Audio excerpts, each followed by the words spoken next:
Hi friends, ఆరోగ్యానికి ఆయుర్వేదంలో అనేక మార్గాలు ఉన్నాయి.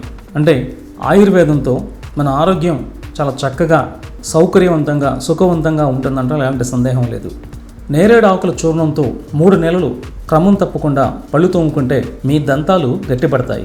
అతిసార వ్యాధికి దానిమ్మ పళ్ళు త్వరగా అరికడతాయి. దానిమ్మతో చేసిన లేహ్యాన్ని మలేరియా జ్వరం, ఇతర విష జ్వరాల నివారణకు ఉపయోగిస్తారనటంలో ఎలాంటి సందేహం లేదు. ముక్కులో నుంచి వచ్చే రక్తాన్ని అరికట్టడానికి దానిమ్మ పువ్వుల రసం మరియు గరిక రసం కలిపి వాడితే మంచి ప్రయోజనం ఉంటుంది. పసుపు, చిన్న శనగలు, నువ్వుల నూనె, ఉప్పు వీటిని మెత్తగా నూరి లేపనంగా చేసి ముఖం మీద రాసుకుంటే యవ్వనంలో వచ్చే మొటిమలు తగ్గుతాయి. జీలకర్రను మెత్తగా దంచి వస్త్రంలో గాలించి మెత్తని పొడిని నీటితో తగిన విధంగా పేస్ట్ చేసి మొటిమలపై రాస్తే మంచి ఫలితం ఉంటుంది. పసుపు, మాను పసుపులను పొడి చేసి వెన్నతో బాగా కలిపి తలకు లేపనం చేస్తే వెంట్రుకలు ఆరోగ్యకరంగా ఉంటాయి. ఆలివ్ నూనె, భృంగామలక తైలం తలకు రాస్తే జుట్టు ఆరోగ్యంగా ఉంటుంది. నడుమునొప్పి ఉన్నవారు వేడి నీళ్లతో అధిక సమయం పాటు స్నానం చేస్తే ఎంతో ఉపశమనం లభిస్తుంది. అయితే వేడి నీళ్లు భరించగలిగే స్థాయిలో ఉండాలి. బాడీ మసాజ్ వల్ల నొప్పులు, తలపోటు, ఒత్తిడి ఉండదు. ఎలర్జీ, ఎసిడిటీ, వాపులు తగ్గుతాయి. శరీరానికి మసాజ్ అంటే ఇదే.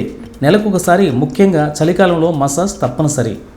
మసాజ్ చేయించుకునేటప్పుడు ముందుగా చేతులు, పాదాలు, తలను మసాజ్ చేయించుకోవాలి. నువ్వుల నూనెతో మసాజ్ చేయించుకోవడం వల్ల శరీరంలో ఉష్ణోగ్రత పెరుగుతుంది. వర్ష ఋతువులో నువ్వుల నూనె, శరద్ ఋతువులో ఆవు నెయ్యి, ఇతర ఋతువుల్లో తైలాలతో మసాజ్ చేయించుకోవాలి. అలాగే దంతాలను బ్రష్ చేసి నాలుకను వదిలివేస్తే మీ శ్వాస తాజాగా ఉండకపోవచ్చు. నాలుగుపై వేలాది సూక్ష్మమైన బుడిపులు ఉంటాయి. ఇవి చెడు వాసనలను కలిగిస్తాయి. దంతాలను క్లోరిన్ ఆక్సైడ్తో కలిపిన హెర్బల్ టూత్పేస్ట్తో బ్రష్ చేస్తే మంచి ఫలితం ఉంటుంది. ఉదయం దంతాలు, నాలుక శుభ్రం చేసుకున్నాక ఒక చిన్న కప్పు నిమ్మరసంతో పుక్కిలిస్తే వాసన కలిగించే బ్యాక్టీరియా పూర్తిగా తొలగిపోతుంది. ఇవ్వండి ఆయుర్వేదంలో చెప్పిన చిన్న చిన్న టిప్స్. మరి వీటిని ఫాలో అవుతారు కదా? ఈ వీడియో మీకు నచ్చితే మీరు లైక్ చేయండి, షేర్ చేయండి, సబ్స్క్రైబ్ చేయండి. Thank you.